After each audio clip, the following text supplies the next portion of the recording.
Bonjour, pour les enfants, à partir de quel âge? Alors je vous parle juste de mon expérience personnelle. Quand mon père a appliqué des huiles essentielles, j'avais un jour ou 2 jours, même j'avais quelques heures, sous la plante des pieds, une petite goutte. Alors évidemment, je le répète, mon père est médecin spécialisé en aromathérapie depuis 40 ans, donc je vous dis ce que je l'ai vu faire, d'accord? Même moi, mes enfants, je leur ai mis des huiles essentielles à partir de 1 ou 2 jours, la petite goutte sous les pieds. Il faut savoir qu'une huile essentielle, ce n'est pas une huile d'olive. Ça veut dire quoi? Ça veut dire que l'huile d'olive, elle reste en surface de la peau, alors que l'huile essentielle, elle rentre dans le sang. Donc ça permet vraiment de protéger l'enfant. Alors maintenant, bien sûr, pas n'importe quelle essentielle, pas avec n'importe quel enfant.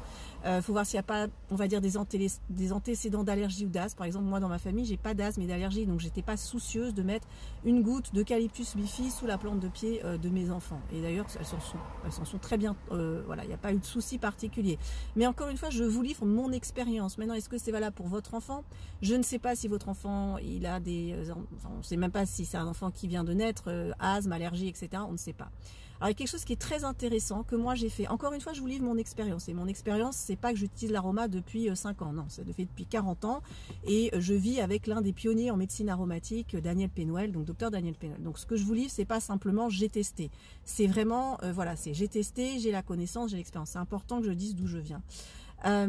Par rapport à ça, en tant que maman, moi je prenais des huiles essentielles en gélule, d'accord, et effectivement ça passe dans le lait maternel. Donc pendant l'hiver, quand les petits enfants, vous savez, 1 mois, 2 mois, ils commencent à tousser, être enrhumés, ce qui était super intéressant, c'est que je peux pas donner des huiles essentielles par voie orale à mes enfants, d'accord. Donc qu'est-ce que je faisais? Je prenais moi des gélules. Ça allait dans le lait et ces molécules aromatiques, elles protégeaient l'enfant. Alors avant que vous criez « oulala, c'est toxique, c'est dangereux », il faut savoir que quand vous mangez de l'ail, de l'oignon, du persil, il y a des molécules aromatiques et de toute façon, votre enfant, il va en prendre. Donc quand vous dites « oulala, mais il va y avoir des molécules aromatiques dans le lait », d'ailleurs on ne dit pas ça, en général on dit « il y aura des huiles essentielles dans le lait », bah, c'est exactement pareil quand vous mangez toutes sortes d'ingrédients. Qu'on le veuille ou non, des molécules aromatiques, vous en avalez tous les jours, d'accord?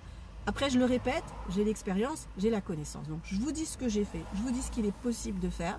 Après, évidemment, quand on n'est pas tout à fait sûr, c'est bien de se faire accompagner par des personnes expérimentées qui vont pouvoir individualiser les protocoles. Je vous dis ce que j'ai fait avec ma connaissance, mon expérience. Et ce qui est important, je pense, au-delà de dire « ah, je vais le faire pour mon enfant », c'est de se dire « c'est donc possible ». C'est donc possible de protéger ses enfants. On n'a pas à attendre 6 ans, 8 ans, 10 ans pour dire il faut les protéger. D'accord? Donc cette histoire de prendre des huiles essentielles et d'allaiter mes enfants, eh bien j'en étais très satisfaite parce que j'ai pu les protéger. Vous savez que pour protéger l'enfant, c'est pas que l'enfant d'ailleurs, c'est d'abord la voie orale. La bouche, c'est le lieu de la protection puisque ça va aller dans la flore et ça va aller protéger vos bonnes bactéries. D'accord? Donc voilà, c'est un sujet, alors on va être clair, on pourrait passer 2 jours, 3 jours, 4 jours en stage professionnel. Là je vous fais une petite vidéo rapide de 3 minutes, mais j'espère que déjà ça vous éclaire. À bientôt.